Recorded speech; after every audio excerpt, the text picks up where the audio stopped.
Lecture में बात करेंगे about the intracellular receptors. So as we all know there are 4 types of receptor. Number 1 G protein coupled receptor, that is GPCR receptor. Number 2 inotropic receptor.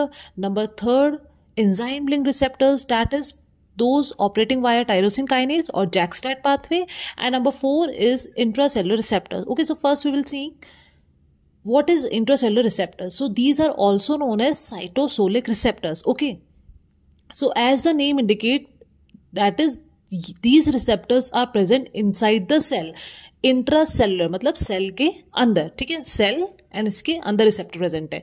अब present कहां पर है, ठीक है, ये हम देखेंगे आगे. तो सबसे पहले हम बात करते हैं ये रिसेप्टर्स क्या होते हैं. These are slowest acting receptors. Okay, सबसे बहुत धीरे काम करते हैं ये, ठीक है. They can take minutes to hours, ठीक है, घंटे लग जाते हैं इनको काम, इनका एक्शन होते हुए, ठीक है. सो क्यों ये स्लो एक्टिंग है, क्यों, क्योंकि इंट्रासेलुलर रिसेप्टर जिस मैकेनिज्म से होके गुजरता है, ठीक है, इसका जो पाथवे है जिस मैकेनिज्म से होके गुजरता है, that involves what, gene transcription, ठीक है, वो हम अभी आगे देखेंगे.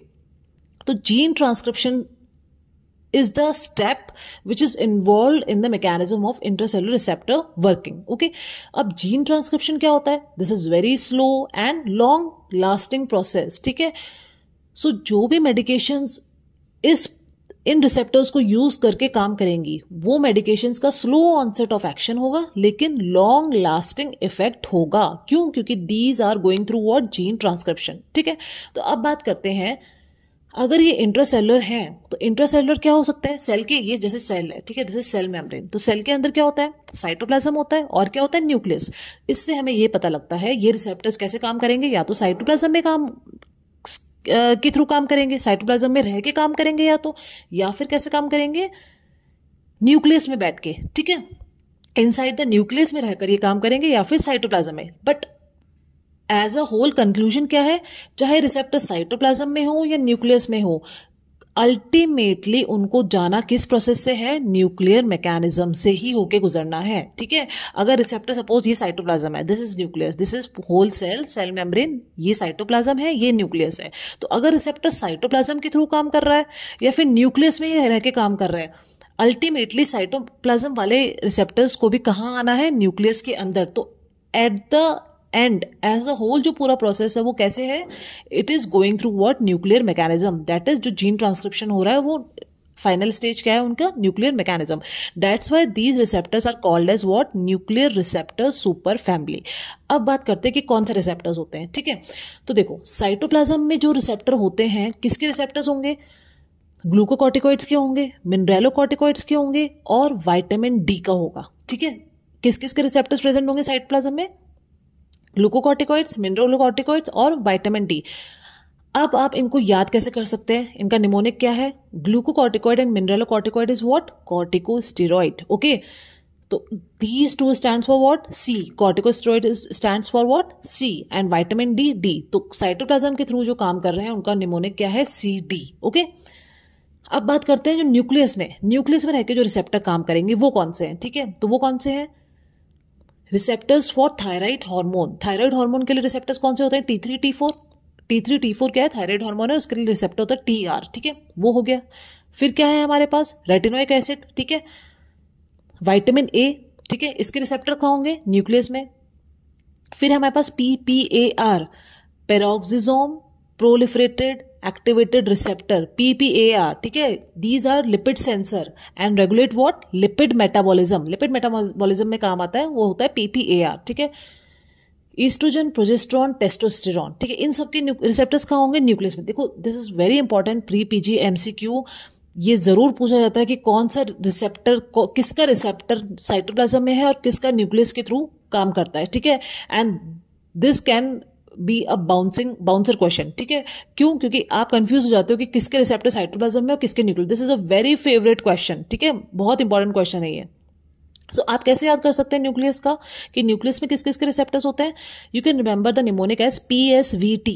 P मतलब क्या है, you can say PPAR. Okay, S means sex hormones, कौन कौन से हो गए, एस्ट्रोजन, प्रोजेस्टेरॉन, टेस्टोस्टेरॉन, ठीक है. And V is for vitamin A and T is for thyroid hormone, ठीक है. तो PSVT क्या होता है, पेरोक्सिस्मल सुप्रावेंट्रिकुलर टैकीकार्डिया. बट ये यहाँ पर नहीं है, ये आपको एक याद करने का शॉर्ट फॉर्म तरीका है, ठीक है। PSVT is a mnemonic for what, those hormones और दो substances acting through what, nucleus, ठीक है।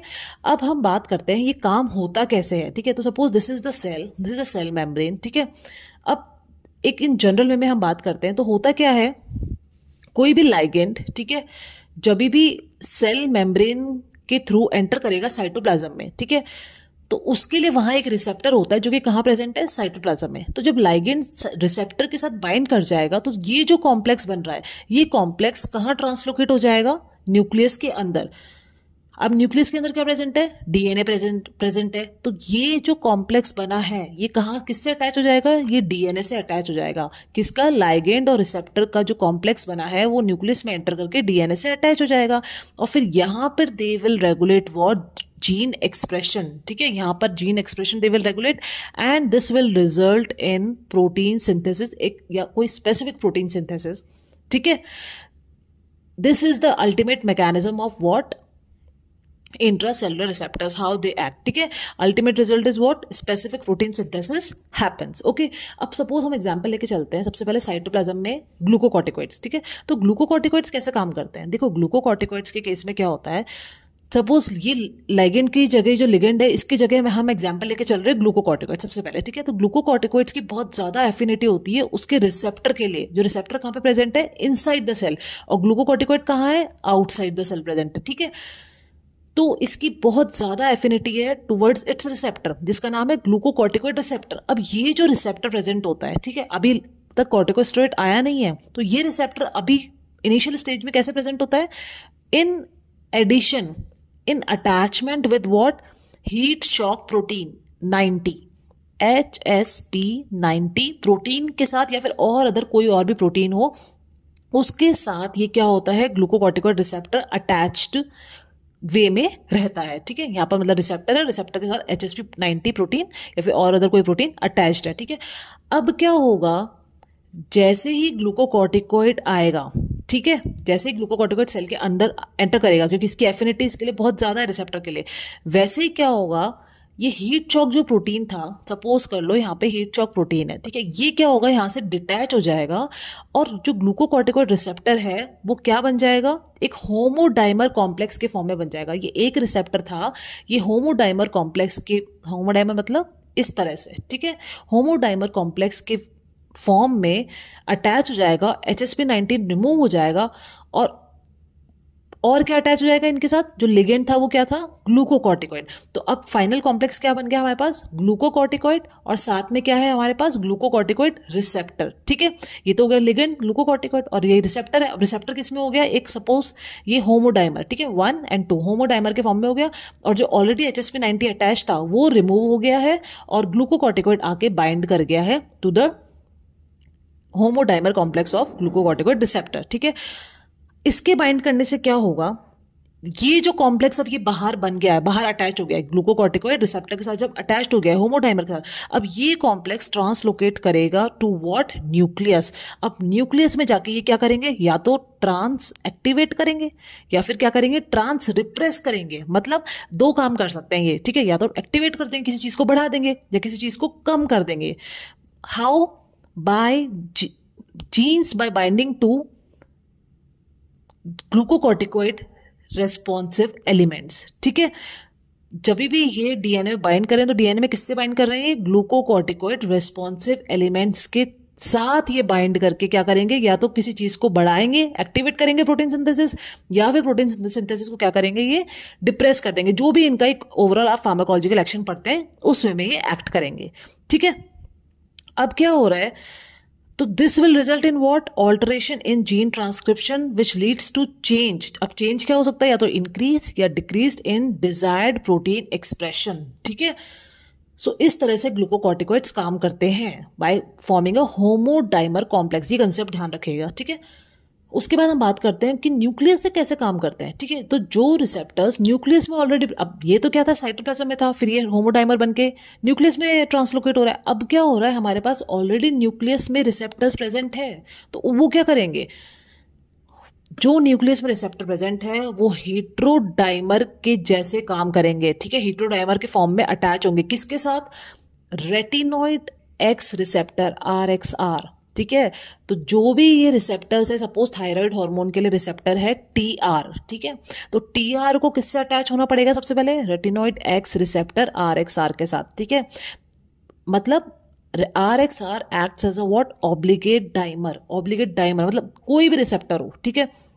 सपोज PPAR है तो PPAR को भी RXR के साथ क्या होना पड़ेगा, अटैच होना पड़ेगा। थायराइड रिसेप्टर है फॉर थायराइड हार्मोन, उसको भी RXR के साथ क्या होना पड़ेगा, अटैच होना पड़ेगा, ठीक है। जैसे ये कंबाइन होगा this will form what, heterodimers, okay. And again ultimately they will cause what, or they will alter the gene expression and again they will result in what, particular protein synthesis, ठीक है। So this is the way how intracellular receptor works. Rest of the receptors I will upload next video. Thank you for watching and like, share and subscribe.